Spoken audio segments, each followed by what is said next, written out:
If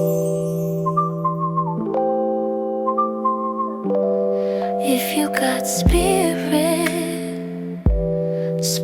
got you. What's up, guys? Welcome back to the channel Dap Divination. I'm Dap, and today we're going to go a little more spiritual. We're going to go deeper. We're looking at how your spirit guides view you, right? So not a person, not your boss, not your crush, but how your guides view this embodiment of you in this moment. So we're going to look at how to view your blocks and challenges, how you're navigating them, your current lessons, and what makes them the proudest of you. So this is supposed to be an uplifting, encouraging reading, channeled from your guides. I'm channeling this time, completely channeling. And a lot of good stuff came out, a lot of interesting things came up, and I hope that you enjoyed this reading. Like the video, subscribe to the channel. I'm here for you every single day. I am booking personal readings by clicking the link in the description. Whatever you want to talk about, I'm here for you. Yeah, I don't want to keep this too long. How you, if I didn't mention it, how you navigate this reading is you just pick an image on the screen that you see, well, a gemstone this time. I label them for you because they all have something to do with, their gemstones or crystals are all tied to divine intervention, spiritual communications, and spirit guides. So the Lapis Lazuli, the Opal, and the Sugilite, they were perfect for this reading. So find your pile in the pinned comment or in the description. Of course, you can watch more than one pile if you're drawn to it, or some people just watch all the piles, whatever you want it to be. This is a tool for you to reconnect and to hopefully spark some inspiration to connect with yourself in new ways, I hope. But anyway, don't want this to be long. Don't want this to be too long. Sound off in the comments. Leave me some purple hearts if you're here for me. If you just let me know you're here, there's some purple hearts. You know I love them. Yeah, I'll see you at your reading. Bye for now. If you got spirit got you. What's up, pal number one? Welcome to your reading on how do your spirit guides view you. So we're gonna roll the dice and see what the energy is like, how your spirit guides view you as a person on a soul level. Then we're gonna look at how they view your blocks and challenges and how are you maybe overcoming them. Also, we'll look at how they view your current situation, what you're navigating through, your current lesson, as well as what they're most proud of you of. All right. So we're gonna roll the dice, see what comes up, see what signs I see. All right. So we have Venus, love to see it, and Taurus in the 6th house. All right. So she's a lover. He's a lover, not a fighter. Venus in the 6th house is somebody who, I would say, the gift of service is very much important to you. Is enmeshed in your soul calling. When I say service, I mean anything where you give a little piece, sacrifice a little piece of yourself for the greater good of everybody else. That could be working in customer service. It could be working as in anything in the medical field. It could be working as a server. It could be working as anything where you are primed to give some kind of service. And service comes in many different forms. What I'm doing right now is service, right? I'm giving a piece of myself so I can be channeled through and deliver a message to you. That is service. So service is not limited into a little box. But when we see Venus in Taurus, Taurus represents that energy of stability. What you have, like your finances, your self-worth, all of the senses. So it could be in a way where like you're creative, like a content creator. It could be a designer. It could be someone who makes food. Anything that tantalizes the senses, that's your gift. So even if you don't work in these fields, it's like you probably are a really good cook. Like, I don't know why, I just mix some stuff together, put a dash of this, and I'm just naturally good at it. A person with just a keen sense of like say color, like you don't have to know how to be a graphic designer to put things together, or a fashion designer to be able to style things to look just right. It's like you have a almost professional level eye, because it's a gift. It's a gift. Your gift is to bring a sense of wonder to people, a sense of like an experience in everything that you do. And bring beauty into the world. Anytime I see Venus, it's about bringing beauty into the world. Also, your relationships are quite important to you, because when we look at Venus and Taurus, your self-awareness and your self-worth comes from how do I affect people? I'm not going to say how people like me or dislike me. That I mean, on a superficial level, yeah, that could definitely boost your ego or feed into the egoic, like how am I viewed? You know, if I'm viewed very well, then it means I'm a good person. That's very not what I'm talking about. I'm talking about on a deeper level than that. It's like how much am I enriching people's lives around me? How much am I being of service? How much am I really improving the lives of other people in my life? If it's good, if it's positive, then that makes me feel good, and that's okay. That validation, that's a that's a self-reflective type of way to kind of gauge how good of a person you are. Like how much am I touching people, or how much am I bringing positivity in people's lives, or changing people's lives for the better in my own capacity, no matter how small it is, you know? So that's your biggest thing. And your challenges, your block. Oh, by the way, signs I see so far don't have to be signs I see. Taurus, Libra, Virgo, Aries, Sagittarius, and Cancer. Like I said, you don't have to be in those signs, but that's signs I see. The blocks, like how your guides view your challenges. So you may have had some really hard times, like in your family, finding stability within family, or feeling like you belong in your family unit, or feeling safe in family situations. If it's not that, it could also be more like what you struggle with as an adult, maybe finding security and stability in your home. Or sometimes it can even be like your hometown, like maybe feel like a big fish in a small pond, feeling like where you're from or where you're at, like say where you find safety, like your home and your family may almost suffocate you. You've been in kind of situations where you felt like, or moments in your life where you felt like your creativity was stifled, or your ability to really be who you are and step into that service role, I guess, can be dimmed down or softened by like your own responsibilities in your family, or the understanding of your family. The Four of Wands can feel like I'm kind of stifled. I can't really grow. I can't really celebrate who I am because people don't get it, or I don't feel like I really have anyone cheering me on. So it's like you've had a hard time garnering support from the people who are supposed to support you. I see the Six of Cups in reverse as family, or people in the past. You like the people that you had to rely on growing up may not have been very reliable. And so you've had to kind of like find that in yourself. Clarifying that I see the Emperor in reverse. You may have had an absent father.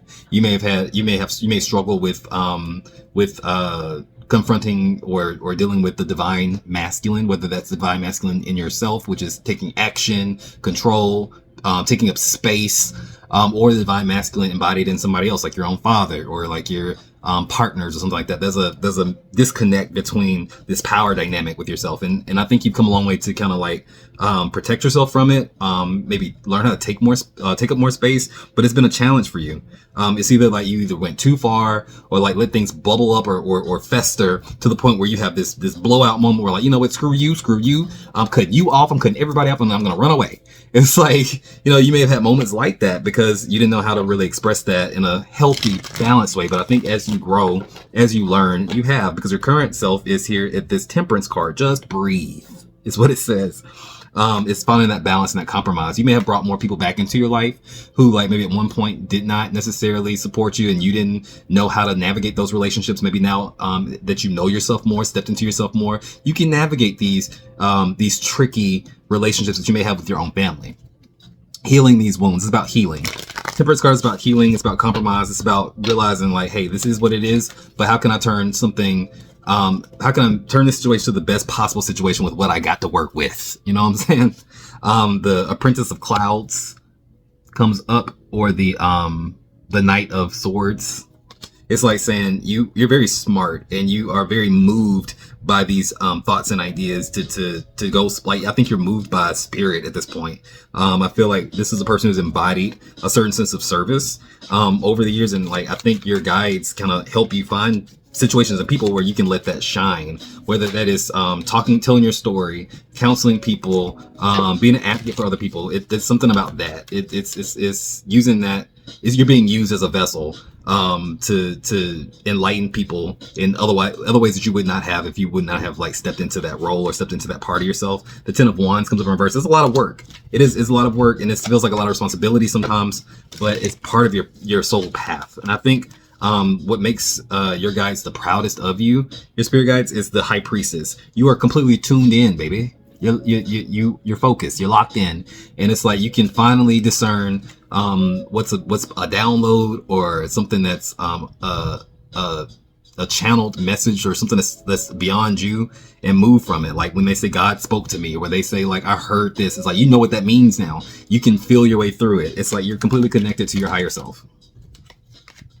Judgment comes up in reverse, clarifying that you've gone through an awakening, and it may have been unsettling for some of y'all too. The Five of Wands comes up, and it's like saying Spirit's like, and you handled that with grace. It's like the divine intervention of you stepping into yourself was supposed to be painful. It was supposed to crack you open and have you like see the beauty within yourself in the darkness. And I feel like you have kind of navigated that very well.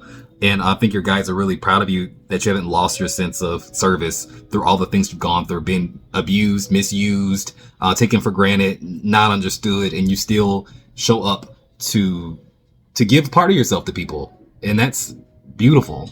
That's everything that you need to be. Sound off in the comments, let me know how this resonated. If this resonated, remember guys, I love you. I mean it. You can book a personal reading by clicking the link in the description. Like the video. Subscribe to the channel. Remember, if you got spirit, what spirit got you?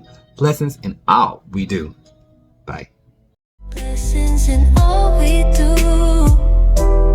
Blessings in all we do.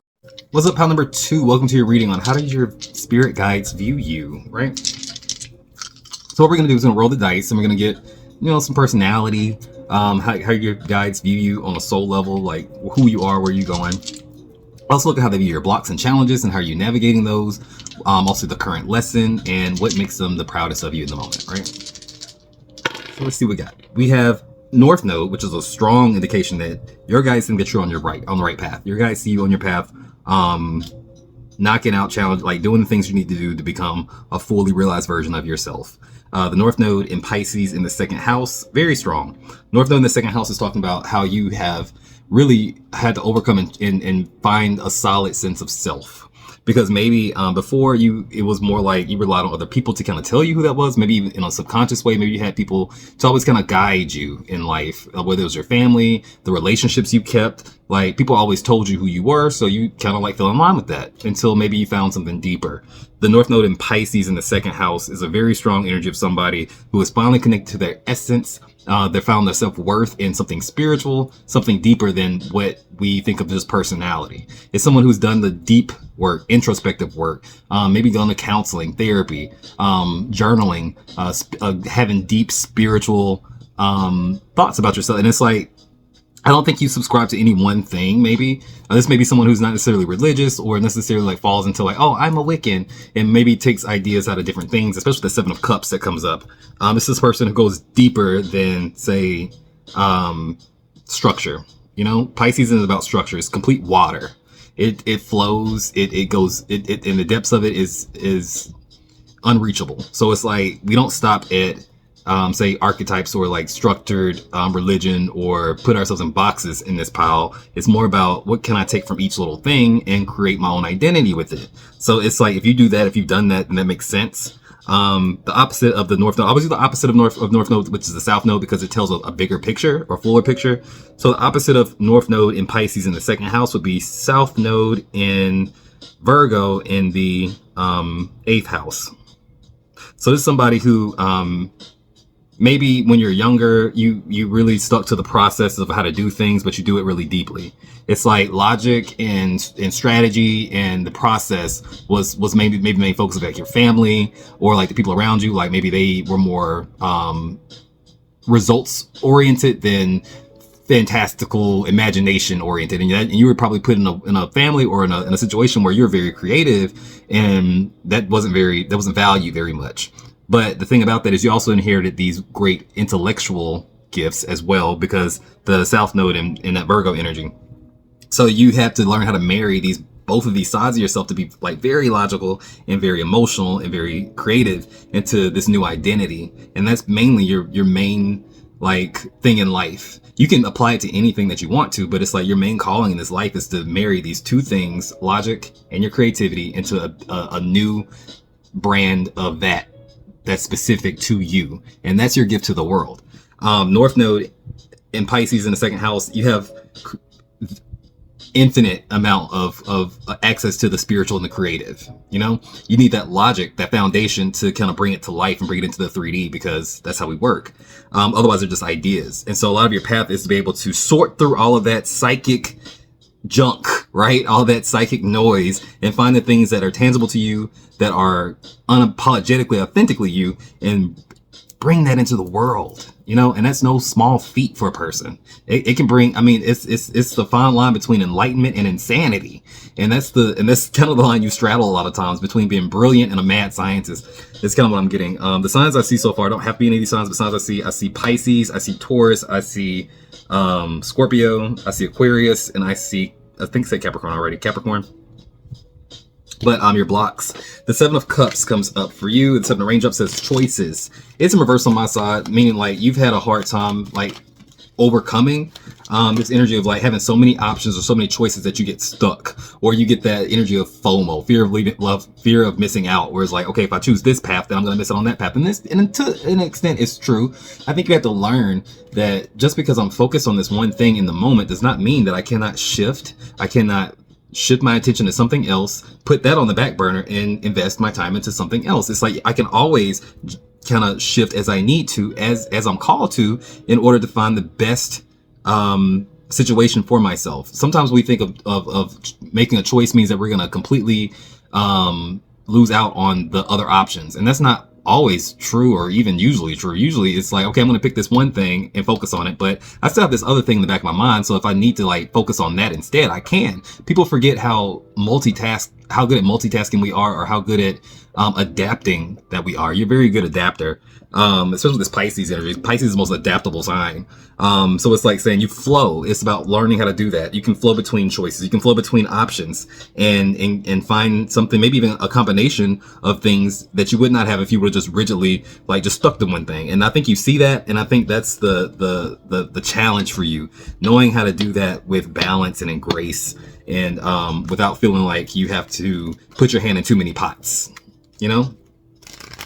So finding that balance for you has been hard, but you have understood the paradox of having to make a choice. Because I think maybe you were put in situations, say maybe when you're younger, where people like choices were made for you. It gives me like growing up in a family where it's like, do as I say, not as I do. You need to be seen and heard. Shut up and follow. If you ask why I need to do that, or why is that right, they probably said some stuff like, because I said so. Like, don't question me. So now as an adult, it's hard to make decisions because it's like we're primed to like to not have to make decisions. And I think parents do that, not thinking so much like how it could hurt, how it could affect their kids. They just want them to shut up and listen to them. But in the long run, if you don't give your kid at least a little bit of rump to hang themselves with, it's like that's what happens. And I think you may have been that may be like the reason why you like the way you are. And your guides get that. So they create situations to gently nudge you towards having to make a decision, having to leave stuff behind, like everyone else does. But you get transitions. I see the 6 of Swords is like your current energy. It's like having to finally get to a calmer place of mind. So maybe I feel like maybe something came not long ago where you were like really upset. Heartbreak comes up. It's like moving you towards something else. I feel like you have truly accepted where you are right now, and it was hard to accept that because it didn't seem fair. It didn't seem right. But I think you're navigating the lesson, which is like everything changes. Everything constantly changes. And the choice that you made is going to affect the next choice that you're going to make, or the options that you're going to have in the future. And like you accept it. And I think you're handling it with a lot of grace for somebody who's going through what they're going through. I think a lot of y'all watching this pile either recently went through some tower moment, or some moment where you had to like recalibrate and figure out, okay, what's next for me, because I can't keep going in the direction I'm going because there's nowhere to go. Dead ends, you know? And you have not become a victim of it, but actually rose up to the challenge of finding options where there are options. And so what they're proud of you the most about is this Queen of Pentacles in reverse. You're not too comfortable. You know what I'm saying? You have shaken out this energy of like, my image is important to me. Like, I want this safe, stable thing. And you're realizing that may not exist for you in the way that you imagined. You know what I'm saying? It does exist for you, but the path to getting to that comfortability, that stability, may be completely different than the way that you imagined it to be. And I think you're finally grasping that, and your spirit guides are like, yes, you're headed towards where you want to be. It's going to be a different path. It's going to be a rock. The journey itself is going to teach you more than the point in which you finally say, damn, I made it. You know what I'm saying? It's about the journey for you. With the 6 of Swords, it's all about the journey, those experiences. But sound off in the comments, let me know how this resonated. If this resonated, remember, I love you. I mean it. You can always book a personal reading by clicking the link in the description or the pinned comment. And remember, guys, if you got spirit, what spirit got you? Blessings in all we do. Bye. Like the video. Subscribe to the channel if you haven't.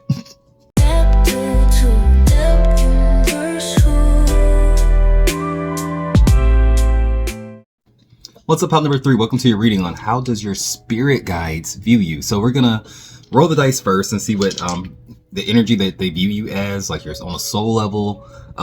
Before we look at how they view your challenges and blocks, how they view your current lessons, and what makes them the proudest of you. So that's what these spirit cards represent. I'm gonna go ahead and roll the dice.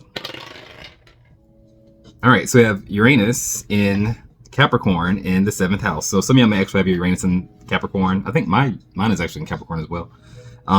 If you have this exact placement, well, there you go. But you don't have to have any of these placements, but Uranus talks about the unexpected. It talks about being shaken up. It talks about always having to deal with, they see you as a type of soul that deals with a lot of like chaos pretty well. Like you've been dealt an exceeding amount of chaos. Like compared to other people, you have been dealt a hand of like lots of randomness, lots of shakeups, lots of rebirths, lots of things been torn down. A lot of tower moments is what I'm kind of seeing. A lot of tower moments for you, especially in terms of like identity. You probably had a lot of different careers, or like you may be the type of person who started off like thinking that you're going to be one thing, and you have completely shifted so many times. Like that person is no longer here. Like you have gone through major transformations over a short amount of time. And especially in terms of like your relationships as well. So Uranus in the 7th house is like, you have this energy of like attracting people, like souls or soulmates exactly when you need them. And they come in completely randomly, completely like when you're not looking for like the most important people in your life just kind of fall into place. Like you just kind of like, it's like a tower moment in itself. And the thing about that is that you have to deal with is the opposite. They also leave quite randomly, not always for bad reasons, not always because of turmoil or conflict, but because just as quick as God puts someone in your life, they're gone when the lesson is over, when the lesson is supposed to be learned. So it's like you live in a state of constant movement. We all do. I think the universe is expansive. I think we all come down here to evolve, but it's like you more than anybody else, you've gone through so many situations where it's like you have had to completely restart, reset over and over and over again, because maybe in a past life you were quite comfortable. Maybe your soul kind of wanted to learn a lesson of being more independent, being more free, like being more fluid and not so rigid and structured. You may have come from a structured home life, like where right is right and wrong is wrong, and you follow these rules, and if you don't, then you can get out of my house. It's kind of giving that. And so like your adult life is about breaking out of those molds in terms of like your jobs, situations, and your relationships.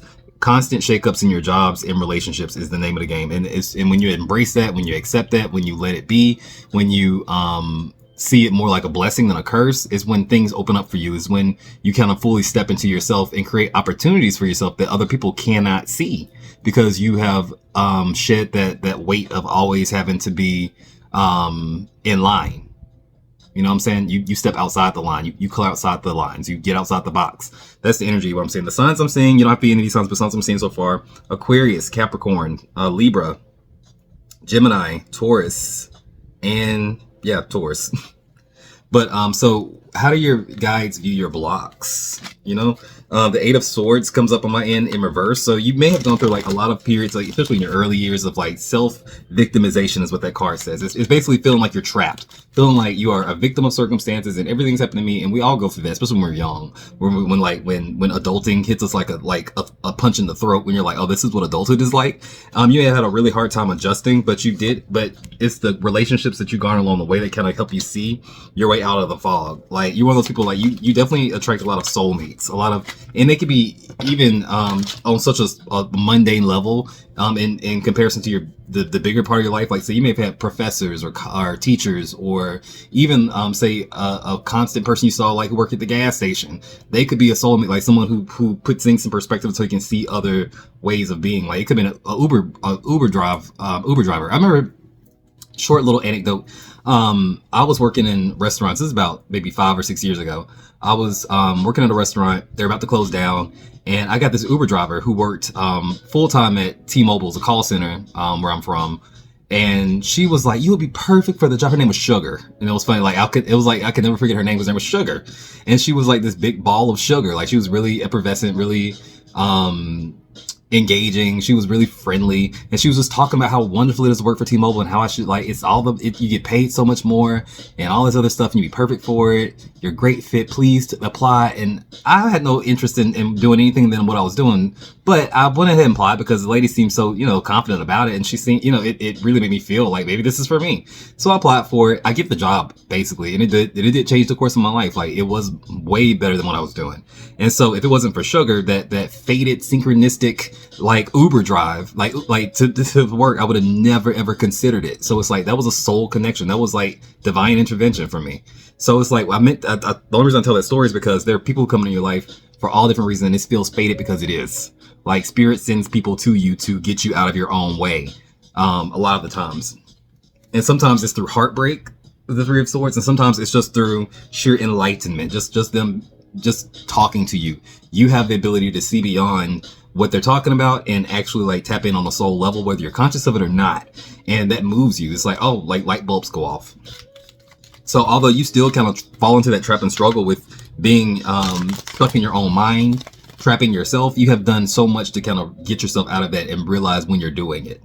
So that's still a block of yours and a challenge of yours, especially when you're in relationships, especially when it comes down to the wire of, like, do I need to keep this person in my life or not? You tend to kind of repeat those patterns. But the beautiful part about it is you have done so much work to break those patterns with the Devil in reverse. You've broken the chains for the most part.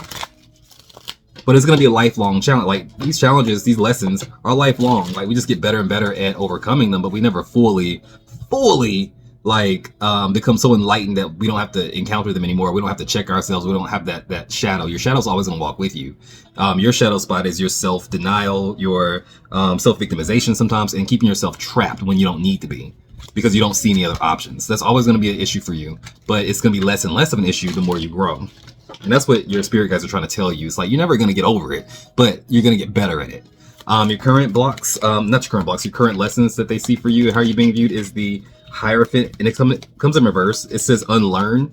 It's like you have to deconstruct all these old patterns of yours that were embedded in you from birth that do not really complement your life, like the rules and the ways of living that maybe your ancestors or people in your family have lived. They set the pace for you to break them. And I'm gonna explain what that means. It's like, it may have worked for a long time, but maybe you come into this generation to show a younger generation that this is not the only way to live. Yes, it works. Yes, if you choose this path, you can be all of that, but there are other options, because not everyone born into the bloodline is going to fall into a neat little package. You know what I'm saying? And so it took a lot of people in your bloodline and your family to that kind of stayed the path because they were fearful of being rejected or thrown out of the family or excommunicated, or whatever you want to call it. It took a lot of people, like, bearing that, so that way in this day and age when you're born into it, you don't have to. You know what I'm saying? Even if the consequence is being excommunicated from your family, that doesn't drive you so much anymore. Like, you don't really, it's like you care about that, but it doesn't stop you from being you. You know what I'm saying? It's your truth. It's like, if y'all, it's love me or hate me for it. It's like, if y'all love me enough, then you will see this as my truth and you will accept me. If you don't, then you don't.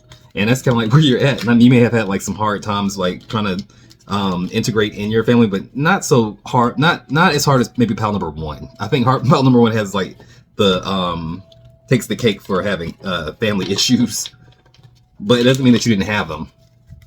But what are they proud of? What makes them proud is the Six of Pentacles, or the Six of Gems. It says generosity. Throughout all the changes, throughout all the uncertainty, you still maintain this presence of, I will give to you if I have it, if you ask for it. It's balance. It's like saying you don't give to the point where, like, you don't have anything. Balance, justice. You give to those who seem to, there's a difference between giving to somebody because you feel sorry for them and they're just going to take that money and blow it and be right back on the corner or right back with their hand asking for more, instead of, like, figuring out a solution, right? It's like, and sometimes it takes time for people to figure out their solutions, figure out their ways, but it's like you have a keen eye or some kind of intuitive thing where you can kind of spot people who would take that small blessing that you can give them. It could be the smallest thing and turn it into something that can change their life. It may be $20. You know what I'm saying? They can take that and use that towards something actually productive or actually some real situation that can help them. I feel like you have a sixth sense for that. People who just BS and just want some money to go buy it on crack versus people who are really trying to help themselves or whatever. You have and those people that strike you as like, this person's really trying to help themselves. They're really doing the work and they just need a little bit of a push. You step in for them when you can, and that does so much for your karma that you don't even realize. It's like, we don't do things because you're not doing it for karma. You're not doing it for good rapport. You're not doing it so you can feel proud of yourself. You're doing it because it needs to be done. And that simply stated, it needs to be done for the greater good of everybody, me included. And there's no ego to it. It's like, that does so much for your soul's karma. You know what I'm saying? That helps you get helped in the universe. Because you are aligned to what the universe wants to do, which is expand itself and become better.